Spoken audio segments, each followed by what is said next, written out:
সপোনত পোৱা 100% বিশ্বাসী দৰৱ হাড় ভাঙিলে জোৰা লগোৱা এক বিশেষ দৰৱ হাতত বান্ধিলেই 7 দিনতেই জোৰা লাগে ভগা হাড় আমেৰিকাৰ পৰাও আহিছে ঔষধ বিচাৰি এক বিশ্বাস আৰু ঔষধৰ গুণাগুণ চৰকাৰী চিকিৎসকে গ্ৰহণ কৰিছিল এই ঔষধ ধৰ্মইহে কৰ্ম এই কৰ্মৰে সমাজৰ বাবে বহু বছৰ ধৰি এই ঔষধৰ জৰিয়তে সহায় কৰি আহিছে মৰিগাঁৱৰ নৱমী দাসে বন দৰৱৰ গুণাগুণৰ সৈতে নৱমী দাসৰ লগত আছুতীয়া সাক্ষাৎকাৰ নমস্কাৰ টাইমছ গুৱাহাটীৰ এই বিশেষ অনুষ্ঠানৰ মাজলৈ পুনৰবাৰ আপোনালোকক স্বাগতম জনাইছোঁ আজি এটা বিশেষ কাৰণত আহি মৰিগাঁৱৰ ভুৰবন্ধাত আমি উপস্থিত হৈছোঁ এই সকলোখিনি জানিম প্ৰথমতে পৰিচয় জানি লওঁ মই যি বৰ্তমান পেকেজ যি আপোনাক দেখালোঁ প্ৰথমতেই তাৰ পৰা হয়তো অনুমান কৰিব পাৰিছে এগৰাকী এখেতক চিনিও হয়তো পাইছে বহুতে চিনি নাপায় গতিকে ইয়াৰ দ্বাৰাই এই অনুষ্ঠানৰ দ্বাৰাই আমি অসমৰ ৰাইজৰ বাবে কিবা এটা দিয়াৰ প্ৰয়াস কৰিম গতিকে প্ৰথমতে তেওঁৰ পৰিচয় জানিম আৰু তেওঁৰ যি কৰ্ম কৰি আছে যি মানুহক সহায় কৰি আছে নিস্বাৰ্থভাৱে যি সহায় কৰি আছে এইখিনি জানিবলৈ যত্ন কৰিম প্ৰথমে আমাৰ অনুষ্ঠানলৈ আপোনাক স্বাগতম জনাইছোঁ বাইদেউ নমস্কাৰ হয় আপোনাৰ মোৰ নাম নৱমী দাস মোৰ দেউতাৰ নাম আনন্দ দাস মোৰ ঘৰ কটহুৰি গাঁৱত আমি যিখিনি শুনিছোঁ বহুতৰ পৰা শুনিছোঁ যে হাড় ভাঙিলে বা আগতে গৰুৰ আছিল জীৱ জন্তুৰ হাড় ভাঙিলে ঠিক কৰা যিটো মানে প্ৰথা আছিল সেইটো এতিয়া মানুহলৈ পৰিৱৰ্তিত হৈছে বুলি শুনিছোঁ আৰু বহুতৰে ভাল হৈছে মই যিমানখিনি মোৰ ঘৰুৱা মানুহ পাইছোঁ ভাল হৈছে বুলি শুনিছোঁ গতিকে আজি প্ৰচাৰ কৰিব পাই মোৰো ভাল লাগিছে কেনেদৰে এই বিদ্যাটো আৰম্ভণি ক'ৰ পৰা হ'ল কেনেদৰে কৰিছে প্ৰথম মোৰ দেউতাৰ বন্ধু এজনে শিকাই দিছিলে তেখেতৰ নাম খেৰু চৰ্দাৰ আছিলে আমাৰ তাতে তিনিচুকীয়া গেৰুৱা তিনিচুকীয়াত তাত আমাৰ পামঘৰ আছে তাতে আমাৰ দেউতাহঁতে খেতি কৰিবলৈ যায় তাতে তেখেতৰ যেতিয়া বৃদ্ধ হ'ল হোৱাৰ পিছত তেখেতে দুটাই ঔষধ জানে এটা এইটো হাড় ভাঙিলে গৰু ভৰি যোৰা দিয়া আৰু নেক্সটটো হ'ল সাপে খুটিলে মানুহ মানে মৰিলেও জীয়াই দিব পাৰে 10-5 মিনিটৰ কাৰণে তেনেকুৱা এটা ঔষধ জানিছিলে তাৰপিছত তেখেতে পিছত আমাৰ দেউতাক মানে এজন সৎ মানুহ লাগে তাৰমানে পইচা পাই কোনো লালসা কৰিব নোৱাৰিব তাৰপিছত তেখেতে পাই পেলাই আমাৰ দেউতাক শিকাই দিলে ঔষধটো প্ৰথম আমাক গৰুক দিছিলে তাৰপিছত আৰু গৰুক দি থাকোঁতে এদিন মানে আমাৰ ওচৰৰে এজন মানুহ আহিল তাৰপিছত তেখেতে ক'লে দাদা গৰু যদি ভাল হয় মানুহ কিয় ভাল নহ'ব মানুহকো দিয়কচোন মই বান্ধি চাওঁ মোৰ হাতখন ভাঙিল তাৰপিছত দেউতা দিলে তাৰপিছত তেখেতৰতো এসপ্তাহ 15 দিনত ঠিক হৈ গ'ল তাৰপিছত তেতিয়া দেউতাই মানে মানুহকো দিয়া আৰম্ভ কৰিলে তাৰপিছত দেউতা ঢুকোৱাৰ পিছত মোৰ দাদাই দি আছিলে ঔষধটো তাৰপিছত দাদা যেতিয়া ঢুকোৱাৰ পিছত এতিয়া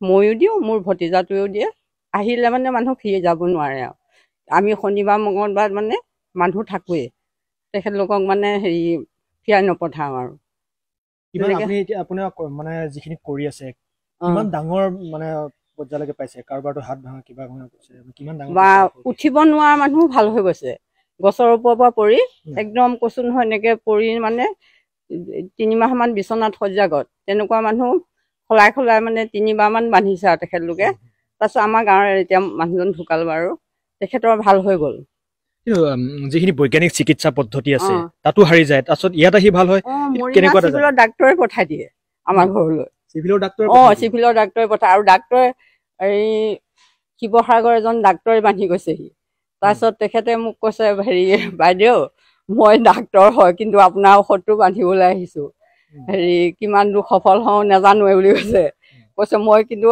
হাৰা নিচিনাই হ'ল আৰু এনেকৈ কৈছে মই বোলো আপুনি হোৱা নাই আপোনাৰ চিকিৎসাত আপুনি ডাঙৰ এইটো আমাৰ বনৌষধি কৈছে মই বোলো কেতিয়াবা কাৰোবাৰ ভাল নহ'বও পাৰে আৰু আমাৰ ঔষধটো নিলে এটা নিয়ম আছে মানুহ মাতিব নোৱাৰে ঔষধটো লৈ গ'লে মাত দিব নোৱাৰিব তেওঁ যদি ঘৰলৈ লৈ যায় যদি পেচেণ্টটো ঘৰলৈ আনে আমি ইয়াতে বান্ধি দিম তেখেতে গুচি যাব তেনেকুৱা আৰু দিনটোৰ ভিতৰত বান্ধিব লাগে 24 ঘণ্টা নালাগে 12 ঘণ্টা আৰু বেলি ওলোৱাৰ মানে আপোনাৰ পৰা লৈ যোৱাৰ পিছত বেলি নবহা আগতেই বান্ধিব লাগিব দিনটোৰ ভিতৰত বান্ধিব পাৰে আৰু তেনেকুৱা এতিয়ালৈকে আপোনাৰ কিমান দূৰৰ পৰা আহিছে বহুত উজনি শিৱসাগৰৰ পৰা আহিছে নামনি নলবাৰী উত্তৰ গুৱাহাটী বহুত মানুহ আহে বহুতেই ফোন কৰি থাকে ফোন নাম্বাৰ নিয়ে মানুহবোৰে তেখেতলোকো আহে আৰু গুৱাহাটীৰ পৰাও আহে তেনেকৈ নগাঁও কাৰ্বি আংলং তেনেকৈ বহুত দূৰৰ পৰা আহে, আমাৰতো অঞ্চলৰ মানুহবোৰ আহে আৰু।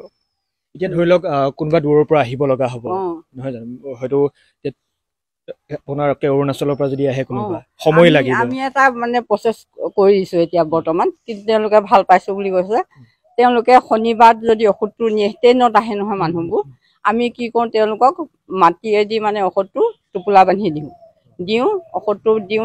ট্ৰেইনত যাওঁতেতো দেৰি লাগে, তেওঁলোকক আমি আৰু সেই পিছদিনাখন বান্ধিবলৈ নিদিওঁ ঔষধটো, আকৌ নেক্সট মঙলবাৰ দিনাখন তেওঁলোকক খুলি ঔষধটো আমি মঙলবাৰ দিনা বান্ধিব দিওঁ, তেনেকুৱা কৰোঁ।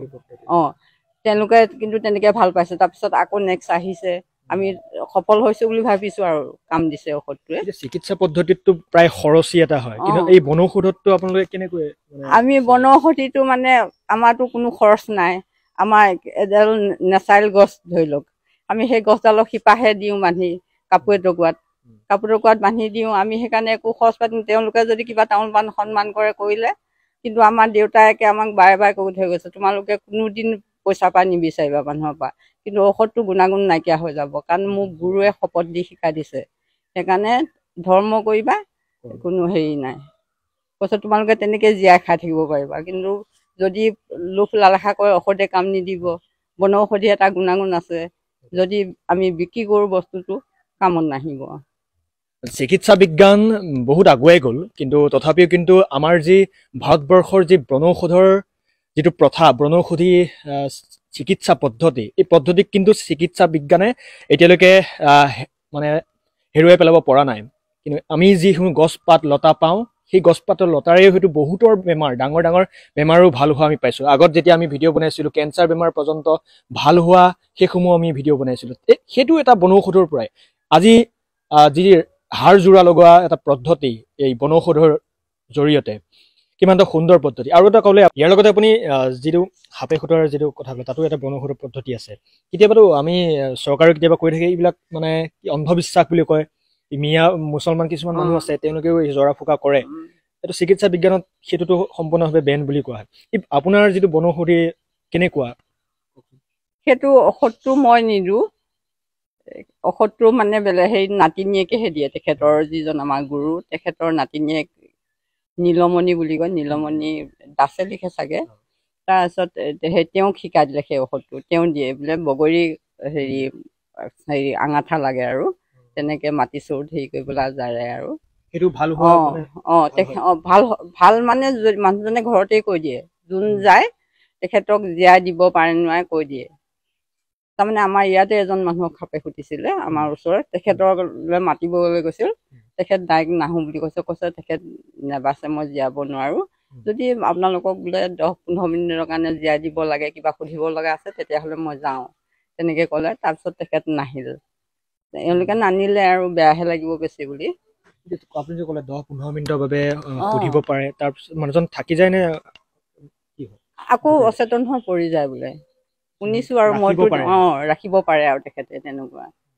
সেই গেৰুৱা তিনিচুকীয়া সেইটো চাইডে ঘৰ তেওঁলোকৰ। এতিয়া আমাক যিসকল দৰ্শকে চাই আছে, দৰ্শকসকল যদি ক'ৰবাৰ পৰা আহিব বিচাৰে, কি কি বস্তু তেখেতসকলে লৈ আহিব যাতে ইয়াত আহি অসুবিধাৰ সৃষ্টি নহয়? তেখেতলোকে এটুকুৰা নতুন কাপোৰ লৈ আহিলেই হ'ল, আমি ঔষধটো বান্ধি দিম, তেনেকৈ দিওঁ আৰু নানিলেও আমি নিজে কাপোৰ টুকুৰা দি হ'লেও তেখেতলোকক ঔষধ দি পঠাওঁ। কেৱল আহিব আপোনালোকে মঙলবাৰ আৰু শনিবাৰে পুৱাৰ ভাগত,